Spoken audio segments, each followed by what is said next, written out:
Sorry, I didn't mean to touch your foot. Hey man, if you want to meet up after, I mean, Yeah. it's cool. It's Off chill. camera? Yeah, dude. Or on camera. Bonus content. Whatever you want for the bonus content. Is this thing on? Hey everybody, hope you're staying healthy. Today I have an audio engineer and producer, Dylan Rice. Dylan, how you doing, buddy? I'm doing good. How you doing today? I'm doing amazing, dude. Glad to be here. Glad to be here. So you helped create the Scrub Life mixtape by Jordo. Why don't you tell me about your role in that project? Yeah, sure. So, actually, whenever I was still working at Culture on High, I actually met him through YP Dev. They were working together at the time, and he actually introduced me to him, and that's kind of how we got it started. So I ended up making all the beats for that tape, and obviously, I did all the recording, the mixing, and the mastering, and all that as well. I want to say that process took over the whole time of recording, I want to say we maybe spent 4-5-ish months putting it all together, getting it all right, getting all of his features and all that. Yeah. And I also helped him distribute that, get it on all the platforms and all that good stuff. So you had your own personal rebrand. Along with that, you said off screen, you're helping other artists rebrand themselves. So what kind of role do you take when other artists are rebranding? So pretty much, the one person that I'm talking with in particular, we're going back and forth to really decide whether or not we're going to go through with that. I was actually talking to him today about that, and he's on the fence whether or not we're going to fully go through with it or not. But he's someone that I work with as far as producing goes, so I'll do his producing. He'll do some of his own stuff too, but I try to work with him because I want his stuff to sound as good as it possibly can. So I work with him producing wise, and I do his recording and his engineering, and he distributes all of his own stuff. But his name's Awan Janius. So he actually did a feature with Spike Yee recently. I recorded that at my spot. That was a lot of fun to do. He actually made the beat for that. I was pretty impressed. I was really happy with the way he actually, has come along with his production skill and all that. So that was cool. As far as his rebrand goes, I just give him helpful input. I talk to him about how I want to help him go about it, but that's basically the role that I'll play. Yeah. Yeah. So you're just kind of helping him figure out how he wants his presence to appear. Yeah, exactly. That's pretty much it. He gave me options as far as his name goes and that stuff. He's actually got a album coming out here. I think he said it's either the 27th or the 28th of this month. Okay. So that'll probably be out by this time, because this will be a month from now. So it'll come out at the end of August, and this will be the beginning of September probably. Cool. Yeah. Yeah, so that should be out if you're watching in the future. That'll be out by then. That's right. Yeah, so he's calling it Time is Ticking. So I've done some of the production on that, and he did some of the production as well, and I did all the mixing and the mastering for that. So I did all the engineering. But we're gonna see how this release goes. And if he wants to follow through with doing the rebrand, we're gonna go ahead and do it. That's a project you have coming up. Do you have other projects coming up too? Yeah, actually. So with him, for example, we've just got more stuff in the works that's already going on after this release that he's got coming up. Nice. Which is good. He's always working. He's he's got a really good work ethic. So I'm always really happy to work with people like that. Mm-hmm. So we're working on stuff still. Me and Jordo, we're still working on stuff. He actually just came over the other day, and I had just finished making a beat for him. So he came over, he laid down his vocals, and he's going to have a feature from BSC Dustin on that one. Nice. So that would be cool. I haven't gotten to work with him yet, so that would be interesting. That's tight. Yeah, and he got his own group, and I actually record his group as well. So that's always fun whenever they all get to come through. Mm-hmm. Yeah. That's tight that you have a good client base then. Yeah, they're those Jordo and Awan. They're definitely my most. I don't want to say most driven. They're my most consistent people that come over as far as recording and production wise. So yeah, definitely grateful to have them on the team and all that. That's tight. What is your beat making process like? What kind of instruments do you start with, or what kind of sounds do you like to begin with? So sometimes what I'll do is I'll start with a piano. It's kind of the good default to start with. Mm-hmm. And if the melody locked in. Yeah, exactly. I might use it for melody. I might use it for a chord progression, and then swap it out for a really lush kind of pad sound or something that's more striking. Mm-hmm. So I'll do that. Sometimes I want to start with the drums, and all I really do is maybe get together the snares or the claps and add a hi-hat. I don't usually start with adding the kick in. I usually like to base the kick off of the bass or like the 808 line that I've got going. That way it blends together a little bit better, so you don't have stuff like back and forth making some weird clashing kind of going on. Yeah. But usually if I don't start with the drums, I'll lay down a melody if I've got something rolling around in my head, or if I've got like a cool chord progression I'm trying out. It just really depends what's going on that day. So you're formally trained in music then? I am, yeah. So that's obviously I was in the band from 5th grade until freshman year of college at WVU, and then I left WVU. Okay. I say left. I dropped out of WVU, and I actually went to a different school. So right now I'm at Full Sail University, and I'm doing music production through that. Okay. So that's actually pretty cool. I'm almost done with that. I'll be done here with that in December. That's dope. Yeah, I'm definitely excited. But that's actually helped me a lot as far as learning stuff like music theory, because when you play a saxophone, you can't play chords or anything like that. And that's the whole reason I can actually do stuff on a keyboard now, is because of Full Sail University. Oh, okay. So that definitely helped me a lot. And as far as like my music theory, fundamentals and all that good stuff, that definitely helped me grow as a producer too. So that's cool. Yeah. Did you have any mixing knowledge before that, or was it all from Full Sail? Actually, so Hashem, he was my mentor for a long time. So he helped me kind of get the ball rolling. And then eventually he's like, don't be afraid to try new stuff. Like, you gotta be able to find the information for yourself as well. Yeah. So he helped me, and Full Sail also, that helped me too. It's really cool. You meet a lot of like really great professors. Like recently, I just had a professor.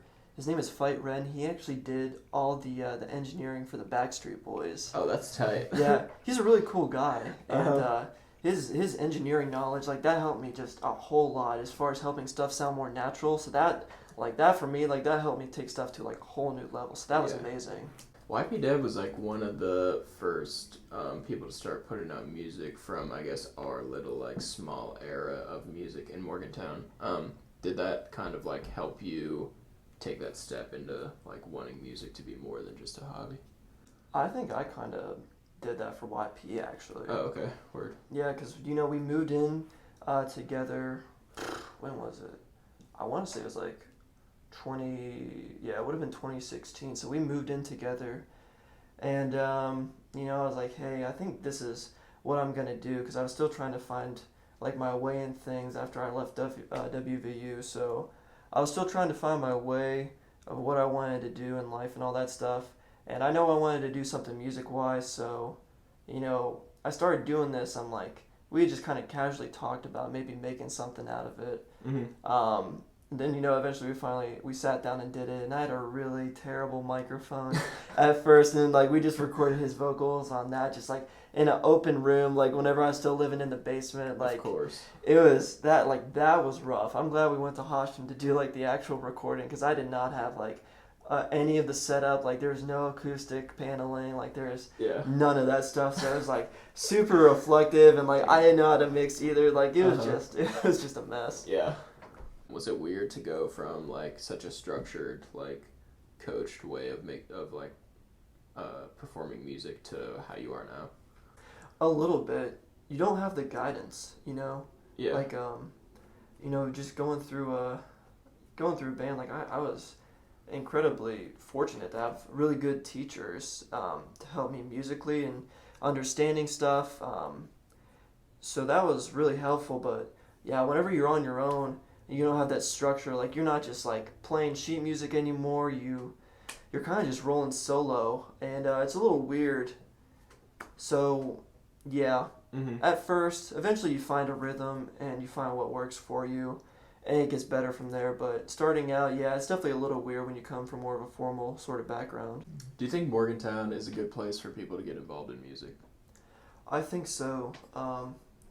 The reason truthfully, it's good and it's bad, because so far it's untapped. So it's good for, building your foundation and all that stuff, because there's no like huge names, especially as far as like the majority of what I do, as far as like hip hop or R&B goes. There's not like a huge breakout artist that we've got right now. This isn't like New York where you've got just, a catalog of like great, hip hop artists, rappers, like all that kind of stuff. There's that's just not going on for this scene here in Morgantown. So it's good as far as like finding that. Really, the only person who's got like that, huge fan base around here, I guess, is Gandhi. I see he's probably the biggest one. Mm-hmm. But it's I think that's why it's good and it's bad, because you can set that foundation, like I said, but it's hard to keep it going. Yeah, you it's know, a double-edged sword for sure. it really is. Yeah. Tell me about your website, moneygrowmusic.com. Sure, yeah. So pretty much whenever you go on there, I made it really easy. I put a link that immediately takes you to the shop where you can find all of the Wave licenses I've got set up for people on there. All the Wave licenses are going for either $20 or for $10. So I priced it pretty well for people to be able to pick up, the stuff that they need to make their next really good song. Also, shout out Squarespace. That's what I used. Fantastic website engine. This video is not sponsored by Squarespace. This is not sponsored by Squarespace, but shout out to you guys. You did a good job. Please sponsor. Give us money. What the? Come on.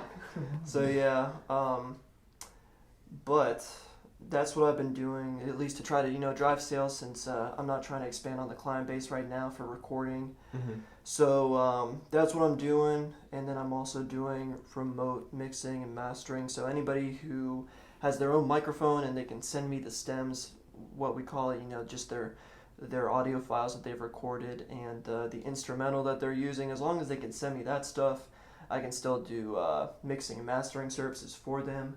And I'm just doing it for $10 because help the people out. I know it sucks not being able to make music like we used to. So I'm happy to be able to do my part to help people there. What is something you wish new clients knew when they came in? Something I wish they knew. Yeah, just like knowledge that they had beforehand, so it would like make your job easier. Memorize your lyrics. That's a big one. Come on, guys, memorize your lyrics. That's step one. What the hell? I don't get too tight about it. Somebody's like, oh, like I just had like this crazy inspiration. They just want to get it out there because they've still got the energy from it and everything. And I'm all about that. But sometimes it makes the progress just a little bit longer. And if they're willing to maybe like pay for a little bit more studio time, that is what it is, and we're all in agreement. But times can be tight for everybody. So yeah, I mean, I guess in efforts to save themselves money, and then I guess save me like time as far as like getting them a finished product. I think that's something a lot of artists should take into consideration. Yeah. Yeah. You were talking about recording some folk music. Can Yeah. you tell me about that? Yeah, sure. So I've gone to school with my friend Connor Nevin since like way back West Effort Elementary. Not even school anymore. So, we met in first grade. So we've been friends for a long time. And we were in band together and all that kind of stuff. And he's an excellent guitar player and he's great at playing bass. But while he was in school, he found a violinist. She's incredible. I think she actually went to Texas. She went to another university to continue to pursue being a violinist professionally. Oh, damn. So she's fantastic. Like orchestral stuff? Yeah. Oh, damn, that's serious. So she was great. Then they had a bassist come in there, and that was awesome as well. She was fantastic too. And then they also had a banjo player. So for that, I recorded the guitar part with 2 microphones. I recorded the banjo with 1 microphone, recorded the bass with 1 microphone, and I recorded the violin with 1 microphone. Mm-hmm. And Connor actually came back later, and we recorded in a mandolin part. That's just tight. Yeah, just to give it a little something extra. Because I guess their mandolin player, he was nowhere to be found. And it was really cool how it all came together because it was over winter break. Yeah. Yeah, so it was over winter break, and they were all together, and they're like, hey, we all got the time right now. Like, let's get together and do this. So, we got in the studio, but it really sucked because we only had the weekend to do it. Yeah. So we were doing like 8 hours of recording a day. Oh my just so we can get all that finished for them. Yeah. I wish we could have had, like more extended time. But, it is what it is. So we got as best as we could for them. And that was a lot of fun. And I actually keep going back and I keep like finding different things that I keep adjusting. I need to just like let it I go. had to find that cutoff point, but I keep, learning new stuff, and I'm like, I gotta make it better for you, man, like, Yeah. because that's my friend. Is it refreshing to move from like mostly hip hop dominated type stuff to something more like eccentric like that? Oh yeah, I had a great time doing that, and it's good for me to have, a catalog, Of it course. shows versatility. It was fun to do the instrument recording too. Like, I think it's a lot of fun to be able to also do the mixing for the instruments and all that. Mm-hmm. I had a great time doing that. Yeah. Yeah, that was a good time. Go to moneygrowmusic.com for his beats. DM him on Instagram or Twitter at moneygrowmusic for recording, or I'll also do remote mixing and mastering, so just hit him up. I'm Sam, this was Dylan. Y'all take it easy.